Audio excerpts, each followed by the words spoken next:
আলহামদুলিল্লাহ, আল্লাহর অশেষ রহমতে দীর্ঘ প্রতীক্ষার পর ফাইনালি কম্পিউটার সায়েন্স সাবজেক্ট নিয়ে ব্যাচেলর করার জন্য ইউরোপের দেশ বেলজিয়ামের স্টুডেন্ট ভিসা হাতে পেলাম। তো এর জন্য আমি প্রথমে আল্লাহর কাছে শুকরিয়া জ্ঞাপন করতেছি। দ্বিতীয়ত আমার ফ্যামিলি মেম্বার্স, রিলেটিভস, ফ্রেন্ডস, অর্থাৎ যখন যে আমাকে যেভাবে হেল্প করেছেন, মোটিভেট করেছেন, সাপোর্ট করেছেন, আপনাদের সবার কাছে কৃতজ্ঞতা প্রকাশ করতেছি। তো এখন হয়তো অনেকে আমাকে কোশ্চেন করতে পারেন আমি আমার প্রসেসিং কিভাবে কমপ্লিট করেছি, কোনো এজেন্সির হেল্প নিয়েছি কিনা। তো এর জন্য আমি প্রথমে বলে নিচ্ছি, আমি কোনো এজেন্সির হেল্প নিয়ে অর্থাৎ কোনো এজেন্সি দিয়ে করাই নাই, আমি আমার নিজের প্রসেসিং নিজেই কমপ্লিট করেছি। তো নিজে নিজে প্রসেসিং করতে গিয়া বিভিন্ন সময় বিভিন্ন স্টেপে অনেক প্রবলেম ফেস করেছি, অনেক বিষয়ে অনেক কনফিউশনে ছিলাম। তো এর জন্য অনেক সময় অনেকের থেকে হেল্প নিয়েছি, সাপোর্ট নিয়েছি। আপনাদের সবাইকে অসংখ্য ধন্যবাদ জানাচ্ছি।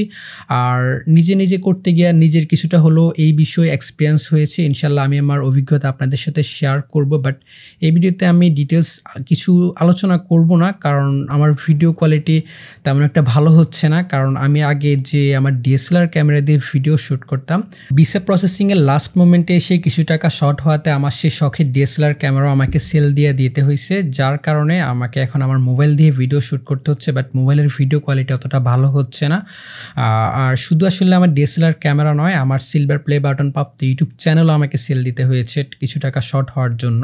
তো গ্রামের মিডল ক্লাস ফ্যামিলি থেকে আমার জন্য এতটুকু আসা মোটেই ইজি ছিল না। কতটা চ্যালেঞ্জিং ছিল সেটা না হয় অন্য কোনো ভিডিওতে এক্সপ্লেন করব। তো উদাহরণস্বরূপ যদি বলি, এই রমজানে এমনও হয়েছে যে সেহরি খেয়ে রওনা দিছি, কাজ কমপ্লিট করে ঢাকা থেকে আসার সময় ইফতারটা বাসে করতে হয়েছে। যেহেতু আমি গ্রামে থাকি, সো আমাকে যাওয়া আসা করেই মূলত সব কিছু কমপ্লিট করতে হয়েছে।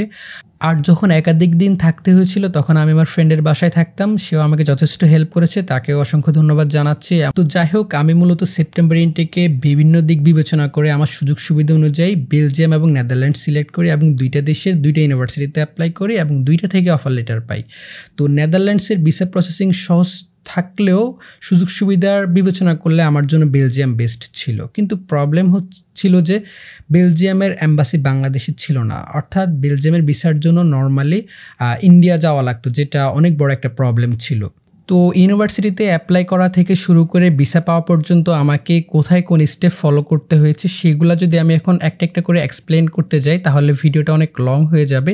তো অ্যাকচুয়ালি আমি আমার নেক্সট কোনো ভিডিওতে আমি প্রতিটা স্টেপ এক্সপ্লেন করব, তারপরও আমি জাস্ট স্টেপগুলা আপনাদের সাথে শর্টভাবে শেয়ার করে যাচ্ছি, অর্থাৎ কোনটার পরে কোন স্টেপ ফলো করতে হয়েছে।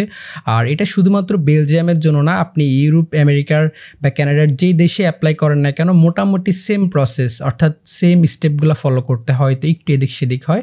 তো যাই হোক, আমি স্টেপগুলো শর্টভাবে বলে যাচ্ছি। তো যাই হোক, প্রথমে আমি পাসপোর্ট করি, দ্বিতীয়ত আমি আইএলটিএস পরীক্ষা দিই, আর পরীক্ষাটা ব্রিটিশ কাউন্সিল থেকে দিয়ে আমার কাঙ্ক্ষিত স্কোর তুলি।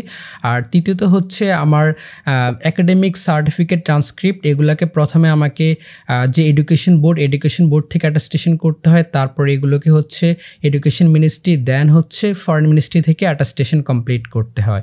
আমার এডিশনাল ডকুমেন্টস হিসাবে motivation letter, recommendation letter, Europass CV এগুলো রেডি করে রাখি। আর এছাড়াও হচ্ছে date of birth certificate notary করি এবং হচ্ছে ল মিনিস্ট্রি এবং ফরেন মিনিস্ট্রি থেকেও অ্যাটাস্টেশন কমপ্লিট করে রেখে দিই।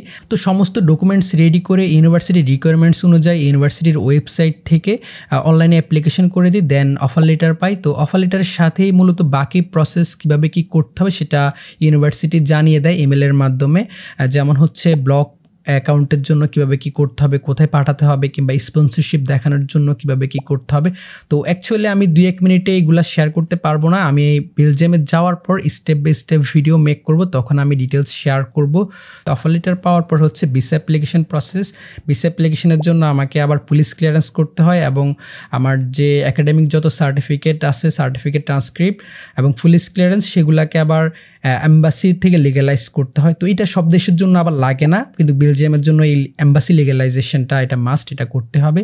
তারপর হচ্ছে আমাকে মেডিকেল করতে হয়, দেন হচ্ছে হেলথ ইন্স্যুরেন্স এবং ট্রাভেল ইন্স্যুরেন্স সেটা করতে হয়। তারপর হচ্ছে ভিসা অ্যাপ্লিকেশনের যে ফর্ম আছে সেগুলো ফিল আপ করতে হয়, ফিল আপ করে তারপর অরিজিনাল সমস্ত ডকুমেন্টস এবং পাসপোর্ট এগুলা বাংলাদেশের যে কনসুলেট অফিস ছিল বেলজিয়ামের, সেই কনসুলেট অফিসে জমা দিই। কনসুলেট অফিসে জমা দেওয়ার পর তারা সেটাকে বেলজিয়ামে পাঠায় দেয়। তো এইখানে একটা বিষয় বলে রাখা ভালো, নর্মালি কিন্তু বেলজিয়ামের জন্য কিন্তু ইন্ডিয়া যাওয়া লাগে, অর্থাৎ বাংলাদেশে যেহেতু বেলজিয়ামের অ্যাম্বাসি নাই, তো এম্বাসি ফেসের জন্য আপনার ইন্ডিয়া যাওয়া লাগবে মাস্ট। শুধু বেলজিয়ামের না, আপনি যেই দেশের জন্য অ্যাপ্লাই করেন না কেন ওই দেশের এম্বাসি ফেস করতে হয়। কিন্তু কোভিড-19 কারণে এখানে একটা প্লাস পয়েন্ট ছিল যে যেহেতু ইন্ডিয়ার ভিসা অফ করে দেওয়া হয় কোভিড-19 কারণে, এবং এটা একটা প্যান্ডেমিক সিচুয়েশন, যার কারণে বাংলাদেশে বেলজিয়ামের যে কনসুলেট অফিস ছিল জাস্ট সেইখানে ভিসা অ্যাপ্লিকেশন ফাইলটা জমা দিলে কনসুলেট সেই ফাইলটাকে